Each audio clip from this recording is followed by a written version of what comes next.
오늘 저는 본 말씀을 가지고 창립 28주년 기념예배 우리 교회를 교회되게 이런 제목으로 말씀을 나누겠습니다. 오늘 이 사건이 일어난 장소는 정확히는 성전 입구, 성전 뜰입니다. 이 성전 뜰은 어떤 공간이었냐면은 이방인들이 예배할 수 있는 장소였어요. 그리고 그들이 기도하는 장소로 할애된 공간이었습니다. 그런데 오늘 본문에 보니까 그곳에 돈 바꾸는 자들로 가득하게 되었다. 장사하는 사람으로 가득하게 되었다라고 말하고 있습니다. 그러면 이 돈 바꾸는 자들은 누구이며 왜 이들이 여기에 많이 있게 된 것일까? 그것을 우리가 살펴볼 필요가 있습니다. 사실 그들의 역할, 이 돈 바꾸는 자들과 장사, 무언가를 파는 사람들의 역할은 상당히 긍정적이고 더 나아가 필수적이었습니다. 당시 절기를 맞게 되면 예루살렘에 제사 드리러 오는 많은 순례자들이 있었어요. 근데 그 중에서는 자신의 고향이 굉장히 멀리 떨어져 있는 그런 순례자들이 있었습니다.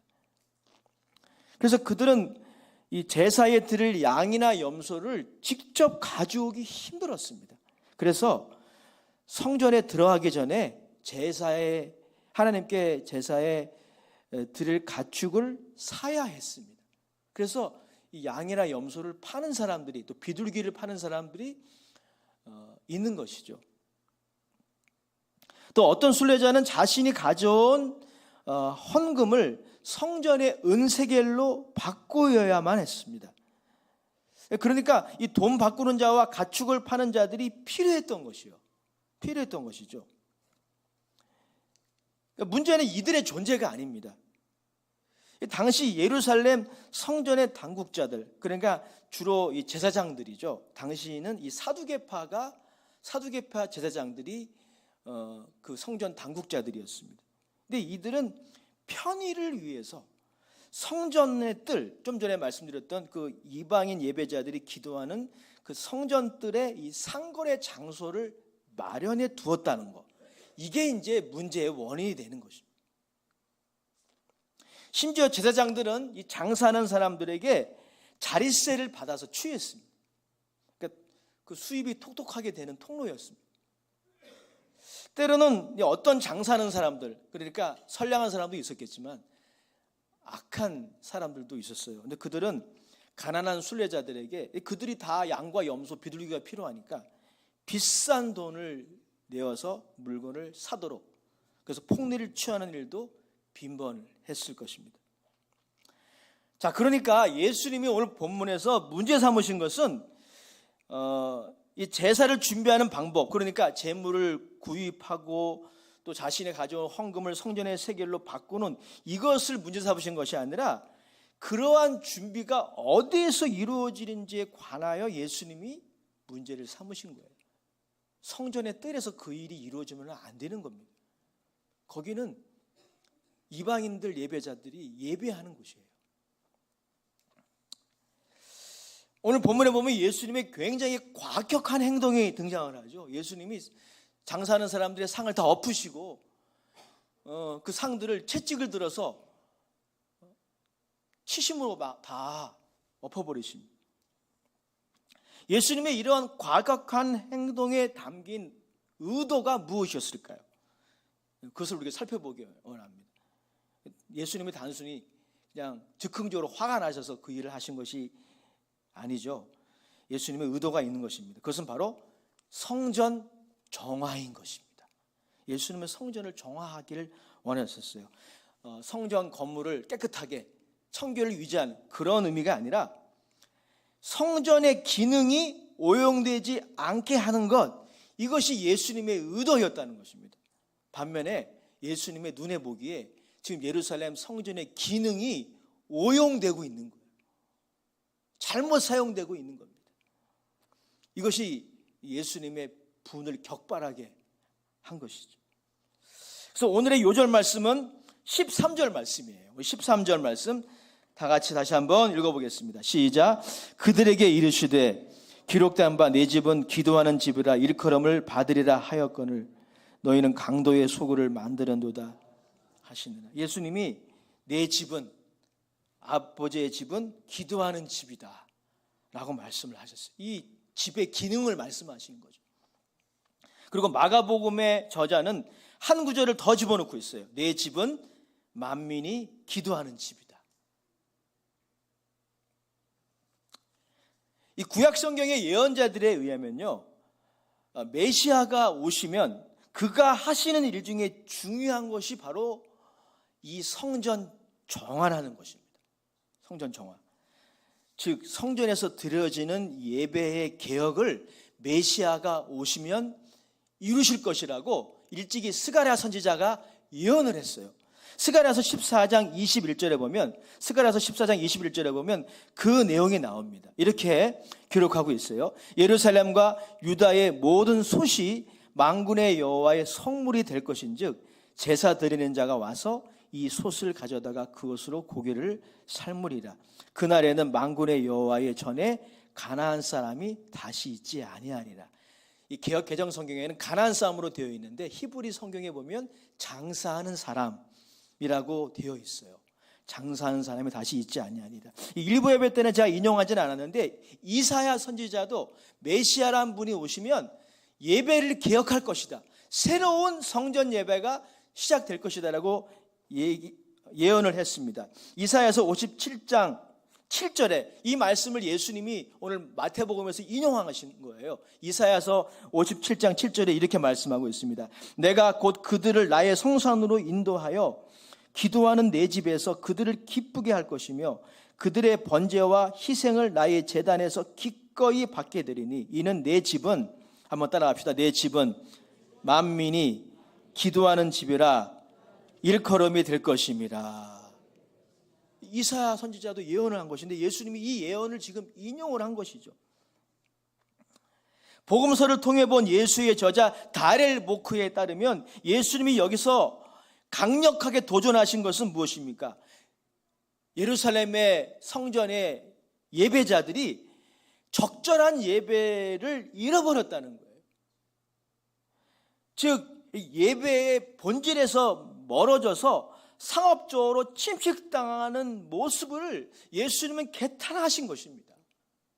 예배를 부정하신 것이 아니라 예수님의 그 경노한 행동은 지금 예배가 잘못되고 있다 라고 하는 것을 예수님이 꿰뚫어 보신 거예요.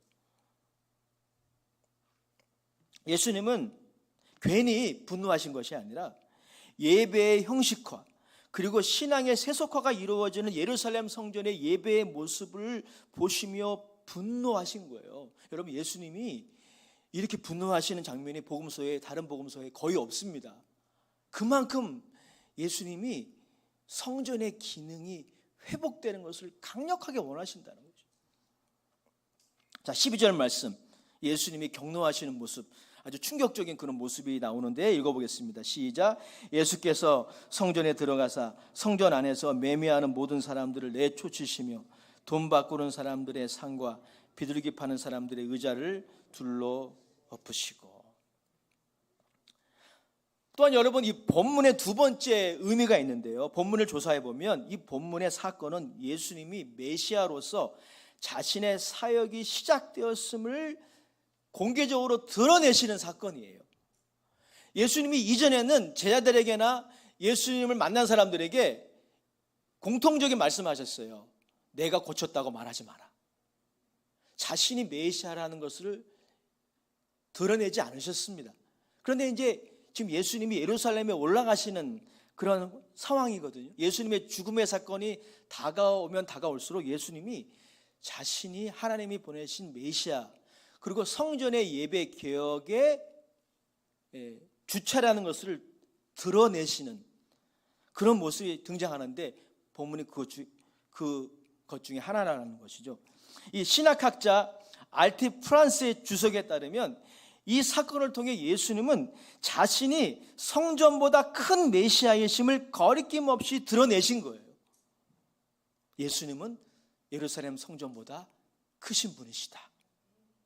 그리고 예수님은 이 사건을 통해 좀 전에 제가 말씀드렸던 메시아로서의 사역, 새로운 성전 예배, 예언자들이 예언했던 그 새로운 성전 예배의 시작을 알리신 거예요. 이 사건을 통해서. 그러니까 여러분, 그의 경노하는 모습은 우리들의 그것처럼 즉흥적이고 다스려지지 않는 혈기에서 나온 것이 아닙니다. 의도가 있으신 거예요.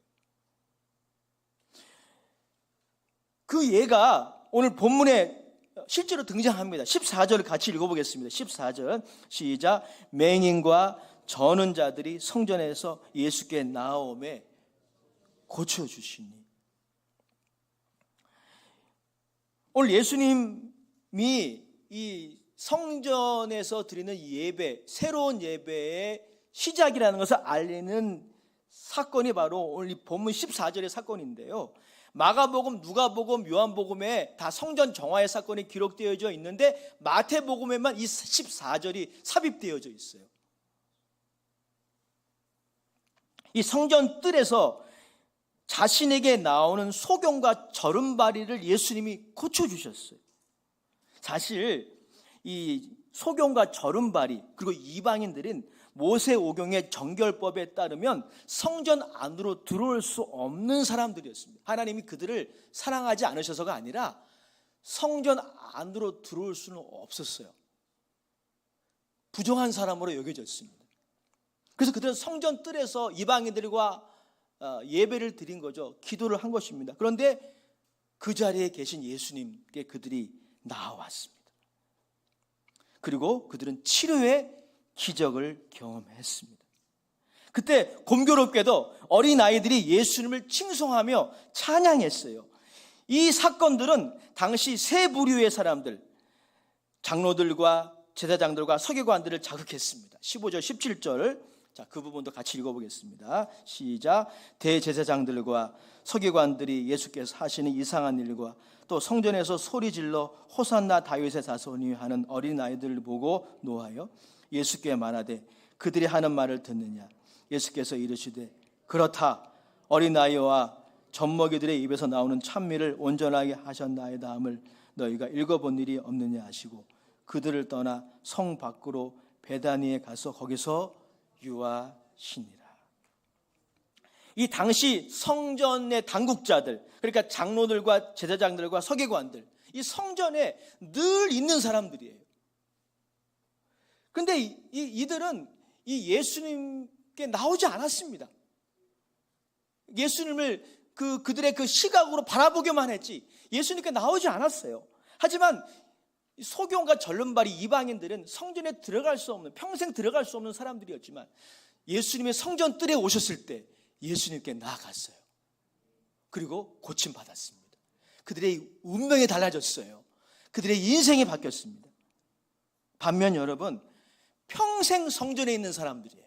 오늘날로 말하면 목회자들이나 재직들이죠. 죄송하지만 평생 성전에 있는 사람들인데 역설적으로 성전의 뜰에 오신 메시아를 알아보지 못하는 거예요. 왜 그렇습니까? 그만큼 예배가 형식화된 거예요. 여러분, 예배가 형식화되면 반드시 이런 일들이 일어납니다. 예배가 형식화되면 예배에서 경험해야 할 희락과 기쁨을 경험하지 못해요. 그러면 세상에서 경험해야 되거든요. 자연스럽게 교회는 세속화되는 거예요. 그리고 오늘 여러분 본문에 나와 있는 장로들과 제사장들과 서기관들처럼 상업적이 되고 정치적이 됩니다. 정작 그들이 예배했던 하나님의 아들이 성전뜰에 와 계신데도 알아보지 못하는 거예요. 이 일은 21세기 우리 모두에게 반면교사가 되는 것이죠. 이제 종말에 메시아로 말미암아 성전 예배가 온전히 개혁될 날이 다가오고 있습니다. 즉 예수님의 죽음의 날이 다가오고 있습니다. 실제로 다른 복음서에 보면 이 사건 때문에 장로들과 대제사장들과 서기관들이 분노하여 예수님을 죽이려고 합니다. 자, 이러한 본문 연구를 통해서 교회 창립 28주년에 교회를 교회되게 하는 두 가지 요소를 나누기 원합니다. 교회를 교회되게 하는 것이 무엇일까요? 여러 가지가 있을 거예요. 두 가지만, 가장 중요한 두 가지를 나누려고 합니다. 첫 번째는 뭐냐면 예배 회복입니다. 예배 회복이에요. 여러분, 교회가 교회되게 하는 것은 교회의 기능과 역할에 관한 문제일 것입니다. 성전의 기능이 그러한 것처럼 예수님이 실제로 이렇게 말씀하셨잖아요. 내 집은 기도하는 집이라고. 성전의 기능이 그러한 것처럼 교회의 기능과 우선되는 역할이 있어요. 그것은 예배입니다. 여러분, 이것이 인간 사회의 다른 공동체와 조직과 구별되는 교회만의 독특한 역할이에요. 여러분, 인간 사회에도 여러 공동체가 있지 않습니까? 여러 커뮤니티가 있어요. 가정이 있고 회사가 있고 동호회, 동창회. 하지만 예배가 그 공동체의 고유한 역할이 아닙니다. 교회만이 감당해야 할, 회복해야 할 고유한 역할이 있는데, 우선적인 의무가 있는데 예배예요. 존 스타트는 살아있는 교회라는 유명한 책에서 이렇게 말했습니다. 교회의 가장 우선적인 의무는 예배다 라고 정의했어요. 물론 여러분, 예배가 교회의 기능의 전부는 아닐 것입니다. 교제, 전도, 봉사, 선교, 교육 등등이 교회의 역할임에 분명해요. 하지만 우선적인, 가장 우선적인, 우선순위라는 게 중요하잖아요. 그것은 바로 예배입니다. 이것이 오늘 본문의 첫 번째 적용점이에요. 그래서 성도 여러분, 내 아버지의 집, 예수님이 하나님의 집을 내 아버지의 집이라고 하셨어요. 내 아버지의 집, 하나님의 집으로서의 교회는 우선적으로 예배에 가장 철저한 주의를 기울여야 합니다. 어떻게 하면 예배를 잘 드릴 것인가? 거기에 사활을 걸어야 돼요. 사활을 걸어야 돼요. 여러분, 예배에 대한 다양한 신학적인 성경적인 정의가 있지만 이 시간 그것을 나누는 시간이 아닙니다. 다만 오늘 본문은 예배의 본질에 대한 엑기스를 잘 보여주죠. 그것은 이거예요. 하나님의 말씀이 성령의 능력으로 옳게 선포되어야만 합니다. 그리고 신실하게 하나님을 찬양하며 기도하는 것이 있어야 돼요. 그것을 통해 사람들이, 만민이 예수님께 나아가게 되고 구원을 경험하게 되는 것, 이게 예배에 일어나야 합니다. 이게 예배의 핵심이에요.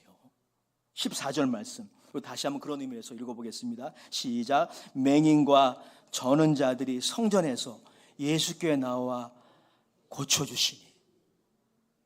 여러분, 성전에 평생 들어가지 못했던 이 맹인과 저는 자들이 이 순간 진짜 예배를 드린 거예요.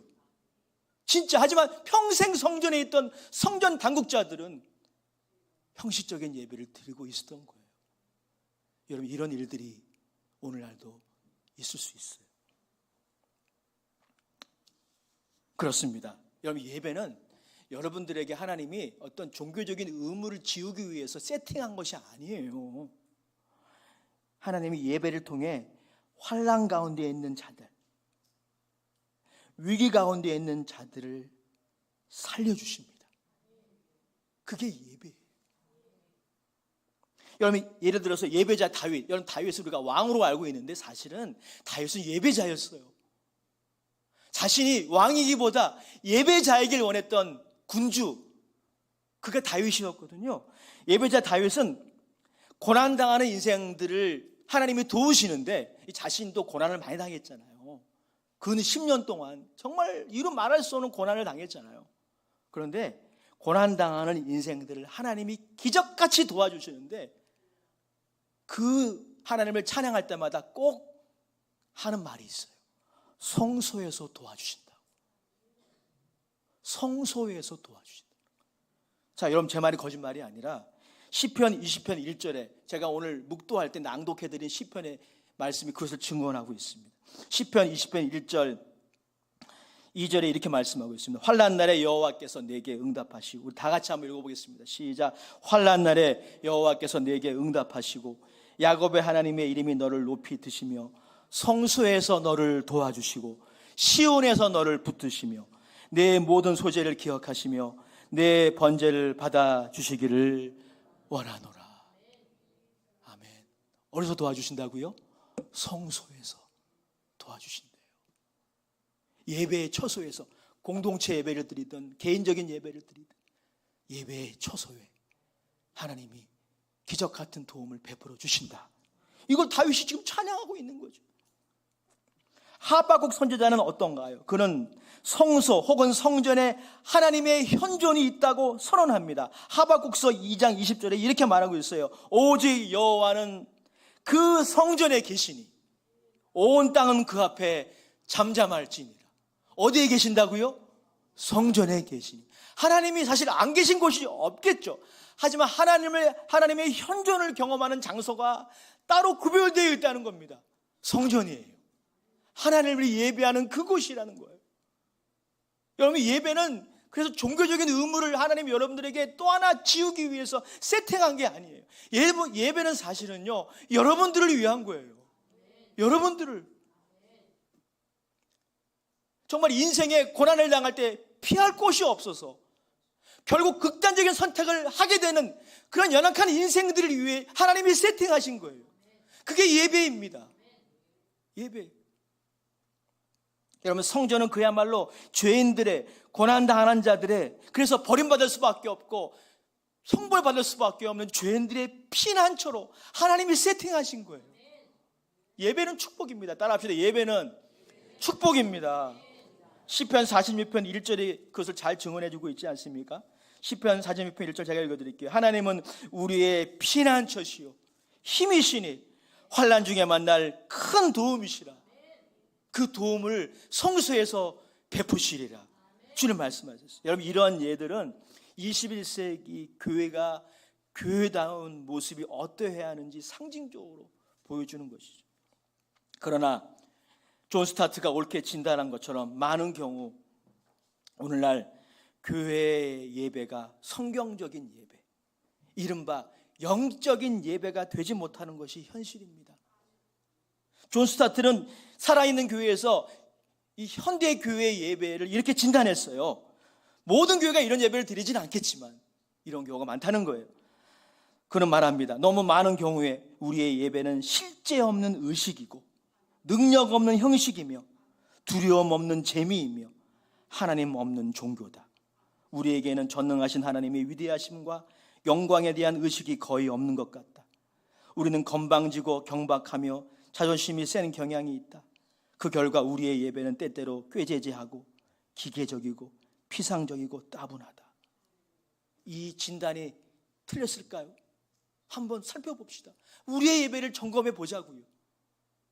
우리가 일주일에 한 번 예배를 드리든 두 번 예배를 드리든 세 번 예배를 드리든 우리의 예배를 점검해야 하는 것입니다. 존 스타트는 이러한 예배를 극복하고 예배 회복을 이룰 수 있는 해법을 이렇게 제시하고 있습니다. 그것은 여러분 어떤 특별한 방법이 아니에요. 이것입니다. 하나님의 말씀을 신실하게 읽고 선포해야 돼요. 이 부분에 있어서는 목회자의 역할이 정말 중요합니다. 목회자의 역할은 하나님의 말씀을 선포하는 거예요. 가르치는 것입니다. 거짓됨이 없어야 돼요. 성령의 능력으로 말씀을 읽어드려야 돼요. 원로 목사님 말씀처럼 최고의 설교는요, 성령의 능력으로 이 말씀을 읽어드리는 겁니다. 선언하는 거예요. 왜? 이 말씀은 살아있고 운동력이 있기 때문에 제 언어보다 이 말씀이 더 위대합니다. 비교할 수 없을 정도로 위대해요. 이 일은 목회자가 해야 돼요. 말씀을 가르치는 자들이 해야 합니다. 또한 주의 만찬을 두려움과 기대하는 마음으로 참여해야 합니다. 한 달에 한 번 성찬을 한다고 형식적으로 습관적으로 하면 안 돼요.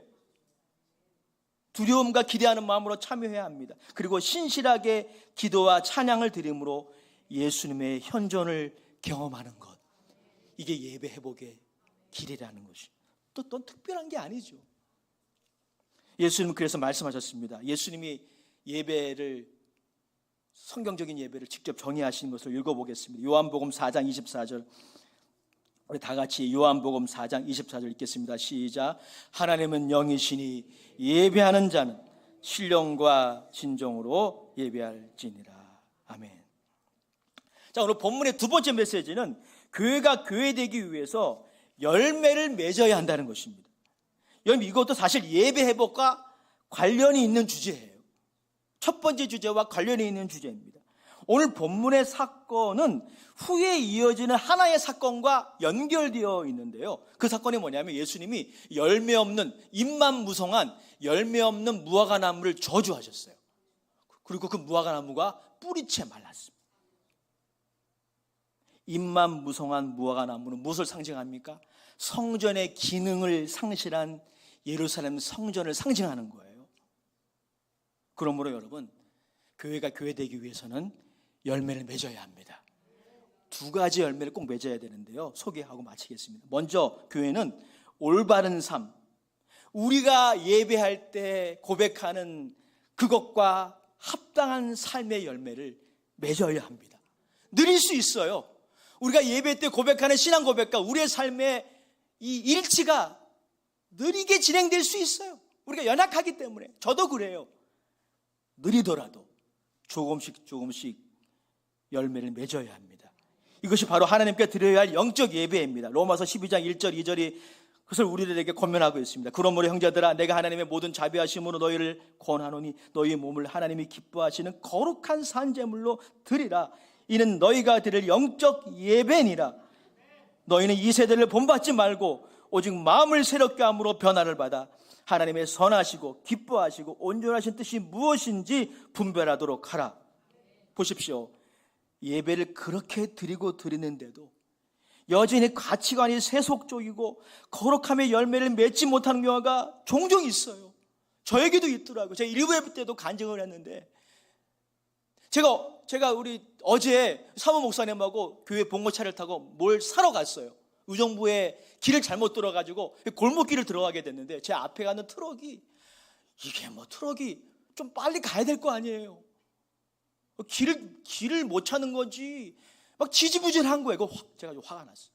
근데 이 차가 갑자기 왼쪽으로 이렇게 턴을 하더니 유턴을 하려고 제가 지나가는데 차를 뒤로 백을 하는 겁니다. 저랑 부딪힐 뻔했어요. 제가 놀란 건 뭐냐면 그 차 때문에도 놀랐지만 제 입에서 튀어나온 말에 놀랐어요. 제 입에서 욕이 나왔어요. 영어로 18. 제가 그때 깨달았어요. 내 안에 선한 것이 없구나.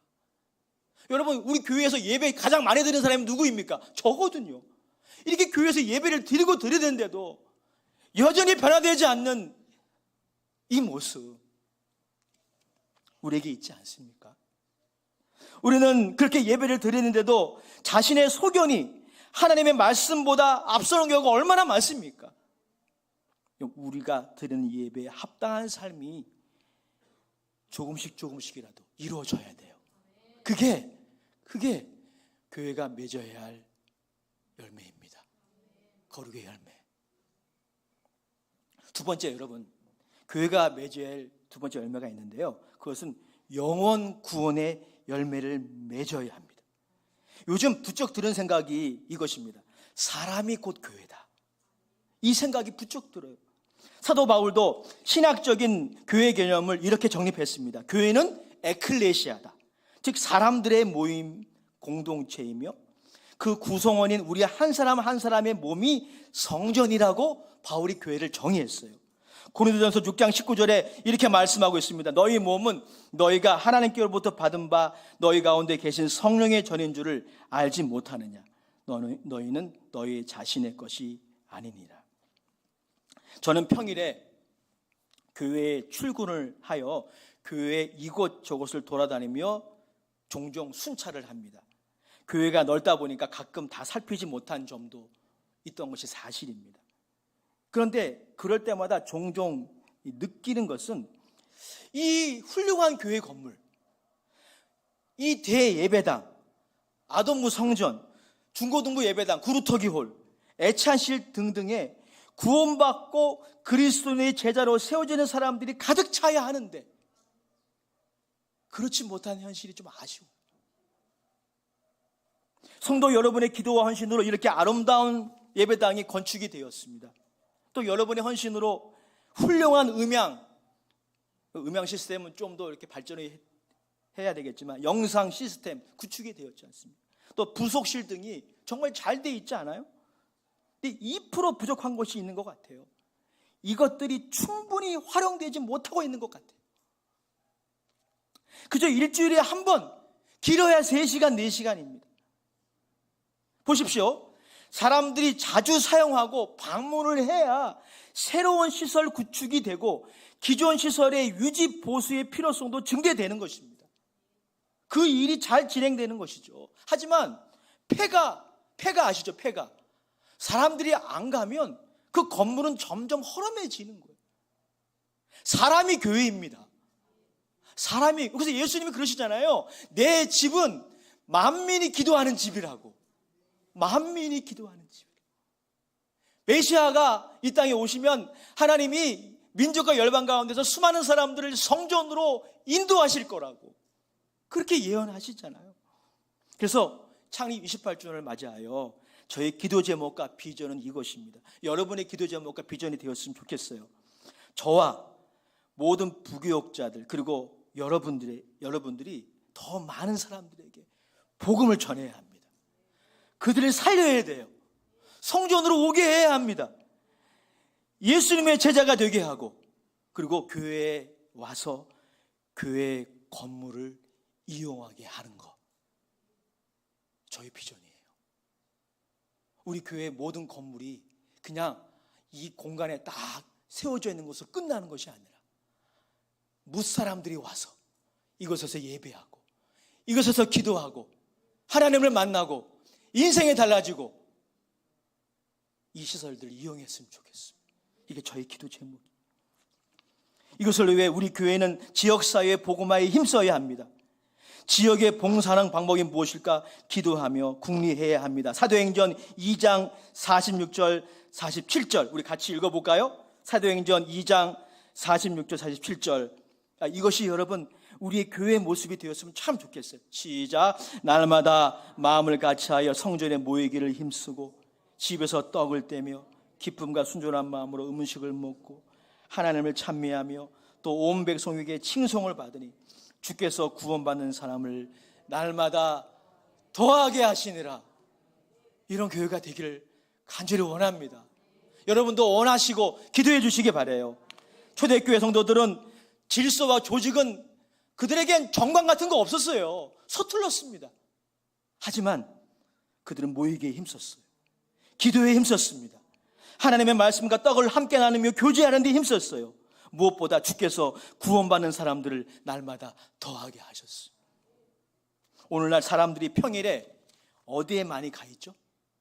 한번 생각해 보시죠. 오늘날 사람들이 평일에 어디에 많이 가 있습니까? 보통 여성들은 카페에 많이 모여 계십니다. 우리 교회 자녀님들과 안수 집사님들께는 낯선 풍경이죠. 그럼 이 시대의 남성들은 어디에 많이 운집해 있을까요? 여러분의 생각에 맡깁니다. 손흥민 선수가 활동하는 영국 EPL 리그를 경기를 저는 자주 보거든요. 거기 보면 영국의 남성들은 다 축구장에 있는 것 같아요. 얼마나 많은지 빈자리가 없어요. 와, 제가 거의 매주 보거든요. 손흥민을 좋아하니까 빈자리가 없습니다. 와, 근데 다 거의 대부분 주말에 경기를 하잖아요. 한국 상황은 좀 다르겠죠. 영국 상황을 다시 한번 살펴봅시다. 여러분, 영국이 원래 그런 동네가 아니었습니다. 동네 마을의 교회에 부흥회를 한다고 하면 동네 술집이 문을 닫고 그 마을 주민들이 예수 믿는 사람이나 안 믿는 사람이나 설교조 앞에 가득 모였던 나라가 영국이에요. 축구를 보러 가는 것 자체를 제가 정죄하는 게 아니에요.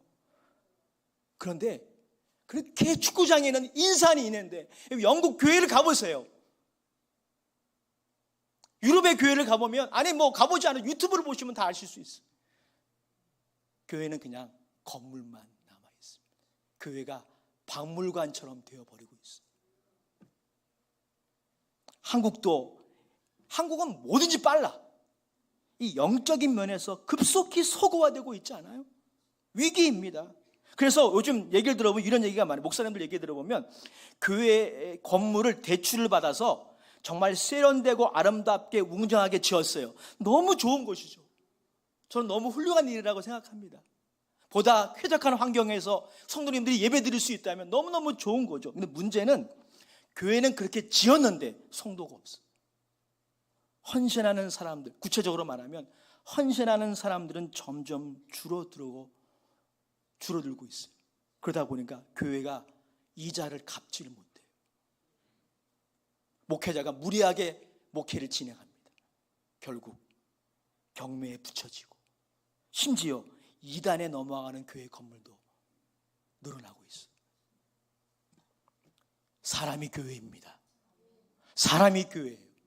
한 영혼이 예수님께 나와 그분을 만나고 그의 심령에 하나님의 나라가 임하고 그를 통해 그의 가족들이, 그의 공동체들이 성전에 나와 가득 차는 것, 그게 우리가 기도할 제목입니다.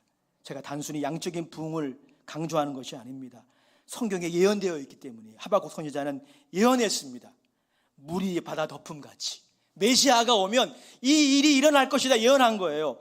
물이 바다 덮음같이 여호와의 영광을 인정하는 것이 온 세상에 가득하리라 예언했기 때문에, 하박국 선지자가 예언했기 때문에 이 예언이 우리 교회 안에, 산전의 교회 안에 이루어지기 원합니다. 이 포천에 있는 모든 교회를 통해 이루어지기 원합니다. 결론입니다. 예수님이 이 땅에 오신 이유 중 정말 중요한 것은 예배 회복입니다. 새로운 성전 예배, 즉 당시 성전 당사자들을 중심으로 드렸던 유대인들의 형식화된 그런 예배가 아닌 영과 진리로 예배하는 그런 교회 공동체를 세우시기 위해 이 땅에 오신 거예요. 그분은 죽으셨고 피 흘리셨고 부활하셨습니다. 이를 통해 옛 예루살렘 성전은 무너지고 새로운 성전, 그리스도의 몸인 교회를 이 땅에 세우십니다. 그리고 지금도 예수님은 예수님이 세우신 교회를 정화시키십니다. 어젯밤에 이 소울읍에 사신 분들은 아마 보셨을 거예요. 제가 놀랐어요. 소울읍 사무소에서 우리 교회 창립 28주년을 아시고 제가 얘기도 안 했는데 축하하는 폭죽을 터뜨려 주셨어요. 제가 그 폭죽을 보면서 아유, 하나님이 어떻게 아시고, 우리 창립 28주년 제가 얘기도 안 했는데 소읍장님, 포천시장님이 아시고 축하해 주신다는 그런 생각을 하게 됐어요. 우리 교회가 예배를 날마다 회복하며 복음을 전하는 일에 힘쓰는, 그래서 구원받는 자들이 날마다 더하는 그런 교회가 되기를 간절히 소원합니다. 하나님 아버지, 우리 사랑하는 교회 종들이 예배 회복의 중심이 되게 하여 주시옵소서.